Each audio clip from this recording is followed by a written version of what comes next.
So I'm not going to lie, I'm really getting to the point with Marvel's Avengers that I hope the developers can get their shit together, because I'm starting to run out of 4 disappointed faces to use for thumbnails.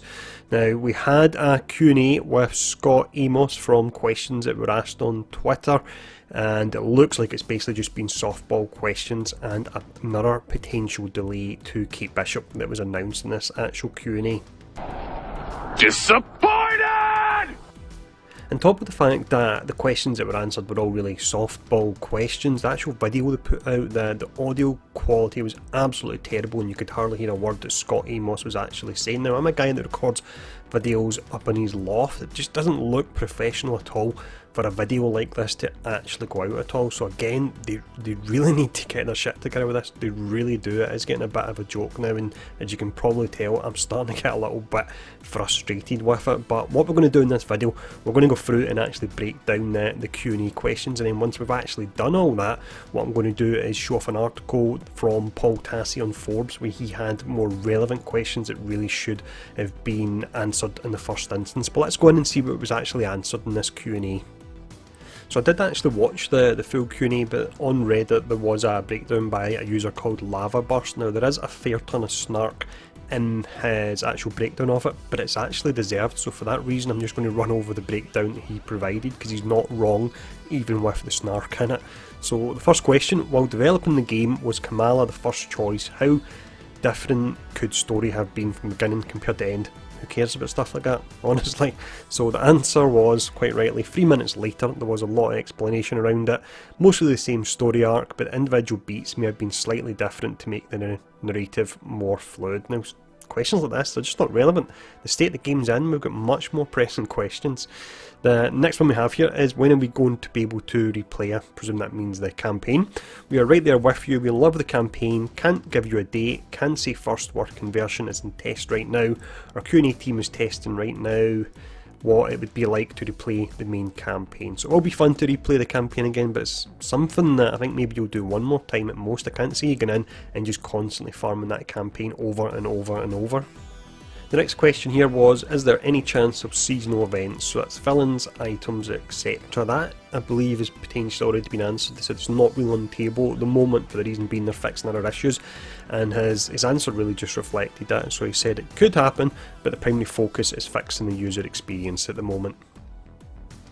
The next question we have here is: will there be more story content for each character? This is one I think it's pretty obvious, because you've got the iconic missions like for THOR, for example, that finish halfway through. It feels like the missions are almost unfinished, so the answer of course was yes, we will be getting more of them, but that is to be expected given that the stories and iconic missions for characters weren't even finished in the first instance. The next question: will future story content have cutscenes and exciting set pieces? Now, I would certainly hope it would have cutscenes, considering how long it's taken to get characters. So he says you'll see with Kate that the new characters will have new cutscenes, new set pieces, as well as new skills and gear. Once again, I would really hope that the new characters have new skills and new gear to go alongside them as well.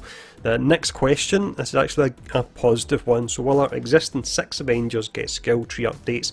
Is there a place for suggestions? This is one, however, that was answered before by CD Phil. He did say they're working on new abilities for characters. It was a few months back he mentioned it. But the answer, just to summarise, is yes to both. Lots more talking about. We listen, keep the suggestions coming, etc. Also check out the pro tips we post in our newsletters. This for me, as mentioned, is a positive, because the characters only really having the 3 heroic abilities to work with definitely feels really limited. When the game was first coming out, they were saying how if you played THOR and I played THOR, they would feel very different, and they simply don't at the moment. So if we are getting more heroics for characters, that's definitely a big positive.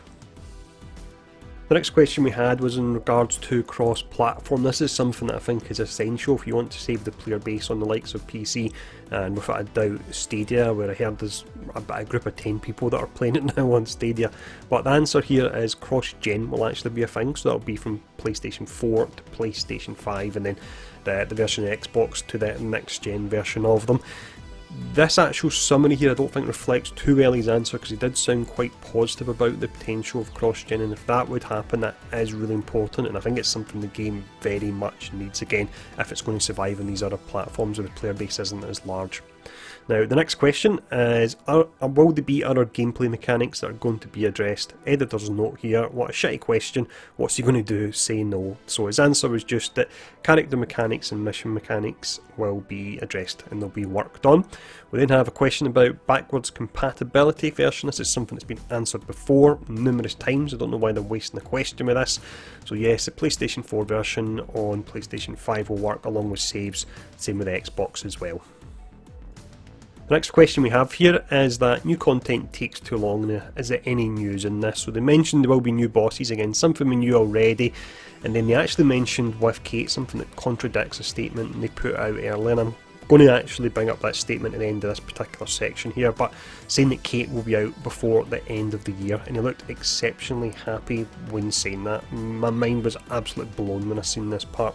But we'll come back to this in just a second. But the next question is, any storylines based on comics? They've said all stories are. We're using 80 years of history to create these characters and ideas for our story. Bit of a non-answer there, to be honest. I think people were meaning specific comics as opposed to having comic book characters in them. The next question is, are AIM and Taskmaster goons the only faction? AIM is the only source of current problems. Oops, spoilers. In Kate's operation, you'll get a sense of what everything is leading to. If you read into the actual lore of the game, it looks like there's an upcoming war with Wakanda, so it's probably still going to be AIM that's featured in that, and then potentially in time, if the game actually survives as long, then we could see the introduction of the Kree, because they are heavily hinted at in the lore, but that's whether or not the game actually lasts that long.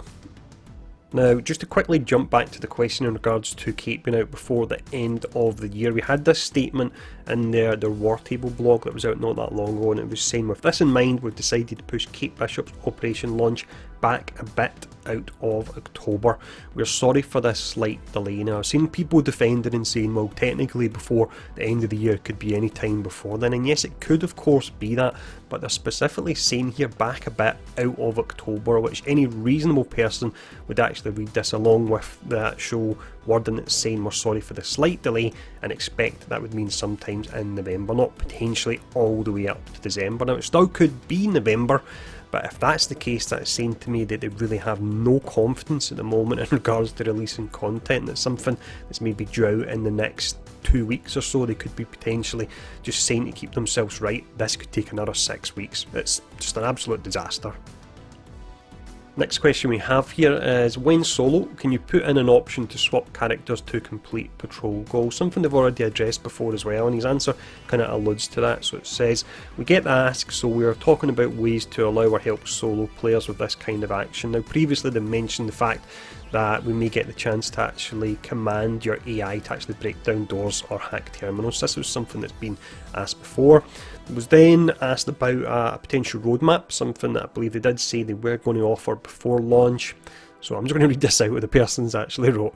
I'm kind of high right now, but I'm pretty sure he's talking a lot about, we don't want to give you a roadmap because we don't want to commit to anything since we currently can't get shit right. He did say he's working on how to tell us what they're actively working on, and to be honest, this isn't that far off the mark from the answer we actually got there, but there will be a link to the video if you want to check it out yourself. But this is a fair enough summary, to be honest.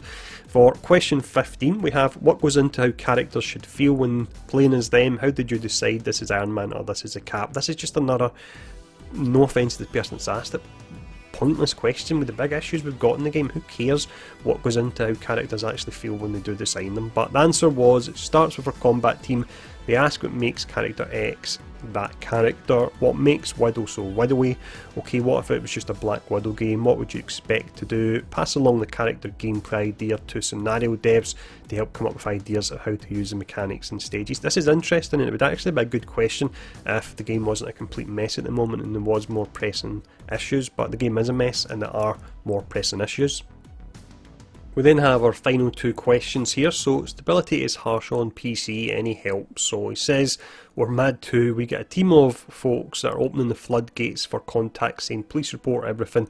We want to know everything. Some things we're struggling with, so we're trying to work with first party groups to help us. Editors know I don't play PC, but I appreciate the mea culpa. And suppose it is good to an extent they've actually owned up they've completely messed up in PC, but it would be good if they didn't do that in the first instance. Now the final question here, will we see variation in level design going forward? How about new ways to use existing? That doesn't really read right, but let's read the answer.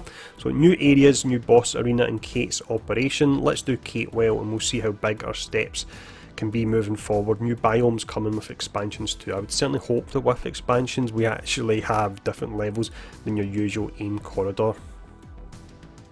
So that was all the questions that were actually answered there. As mentioned, exceptionally disappointing, not only the questions they picked, but the fact they're being non-committal about a release date for Kate when they did specify that she was pushed just slightly out of October, and it would be a slight delay as well, and that changing into by the end of the year. Now on screen at the moment I'll actually bring up the questions from Paul Tassi on Forbes, and these are much better questions that we could have done with answers. I'm not going to run through all of them, so if you want to actually see them, just actually pause the screen and you can have a quick read of them here. Now in previous videos where I've sometimes been critical of, I've asked for your opinion and said I'm being a negative Nancy about this. Now I'm not going to do this in this video because I feel that I'm more than fair when it actually comes to praising or criticising the company, depending on if they do good or if they're actually messing up. And at the moment, Crystal Dynamics, they're just constantly messing up, and again, it's starting to get really old. You can probably tell that in my voice with this video that I'm starting to get a bit fed up with it. But regardless of this, let me know what you think in the comments below. Do you think they're doing a fantastic job and the game is great, or do you agree that really they need to get their act together? But yeah, let me know in the comments below, and thanks for tuning in. Stay safe. I'll see you all again soon.